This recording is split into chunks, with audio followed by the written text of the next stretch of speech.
In the previous episode, we completed our full 2D architectural floor plan. We added dimensions, text, organized layers properly, and then extruded the main walls into 3D using a professional Rhino workflow. Right now, this looks like a basic 3D box, but in the next 10 minutes, we're going to turn it into a real architectural model, with stairs, an arched entrance, proper wall details, and furniture. And I'll also show you how to fix one of the most common Boolean errors in Rhino. If you followed part 1 and 2, this is where your project starts looking professional. Let's upgrade this house. To make the model more realistic, we need to fill the wall portions above and below the windows. So I'll use the box command. Instead of drawing everything manually, I create a simple box that matches the thickness of the wall and fills the bottom part of the window. Then I copy it and adjust the height to fill the upper section. This is a small detail, but it makes a big difference in realism. Notice that I'm not overcomplicating the geometry. In architectural modeling, simplicity and clean solids are more important than unnecessary detail.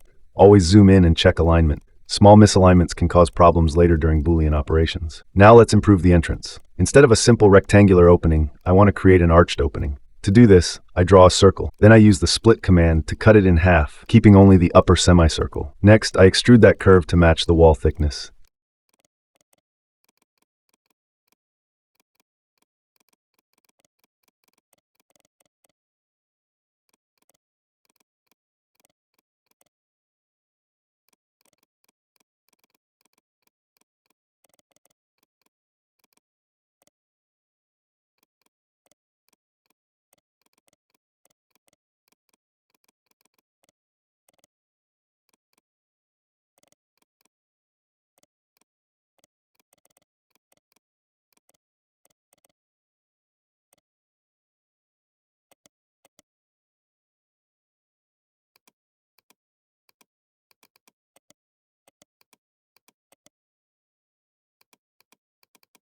Once all the window gaps and entrance details are complete, it's time to clean up. I select all wall solids and use Boolean Union. This merges them into one clean object. Why is this important? Because working with unified solids reduces modeling errors later, especially when exporting sections or elevations. Clean geometry equals fewer headaches.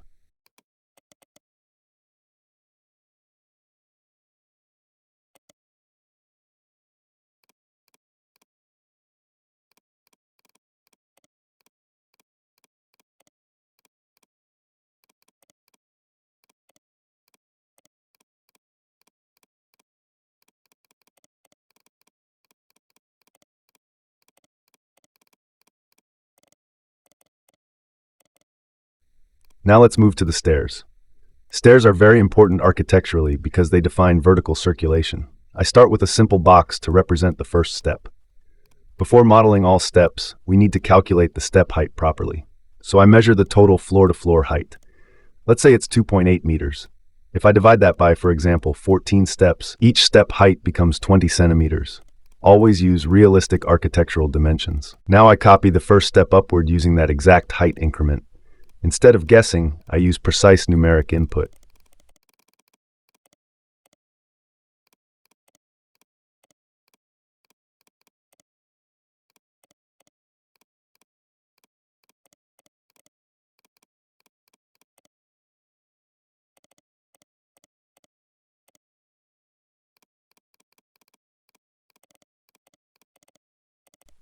After placing all steps, I add the triangular filling underneath.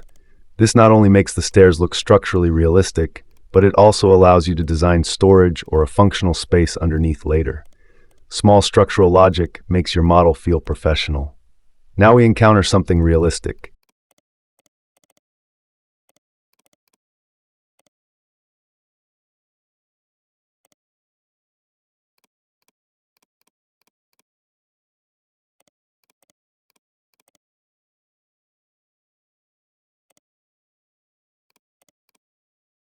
There's a small glitch in the model, and this is good, because in real projects, problems happen.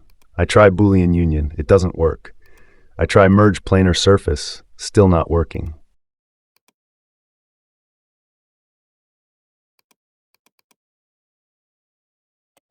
So what do? We zoom in closely, and here I notice a small gap between surfaces. Even a tiny gap can break Boolean operations. First, I try moving the surface slightly to align it, still not fixed.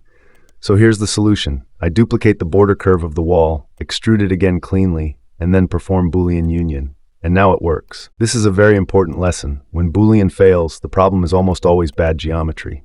Zoom in, check edges, check for open curves.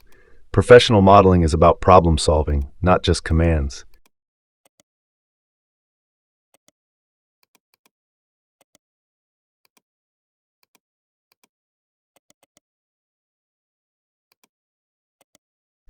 Now comes the fun part, adding furniture. This is easy technically, but it takes time. You can download free 3D models from websites like 3dwarehouse.sketchup.com, 3dsky.org.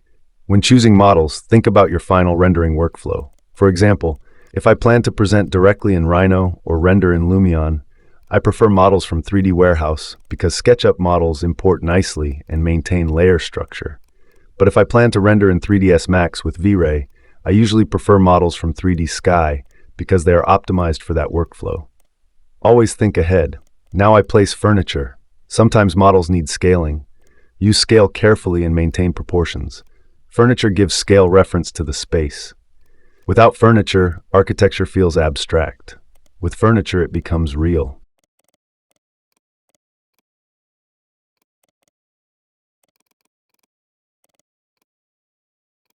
This small design decision instantly improves the character of the space.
Now I copy the first floor upward and place it on top of the ground floor.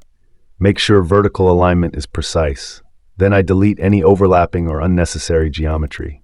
Now we have a clean, two-level structure. At this stage, the project starts to feel like a real house.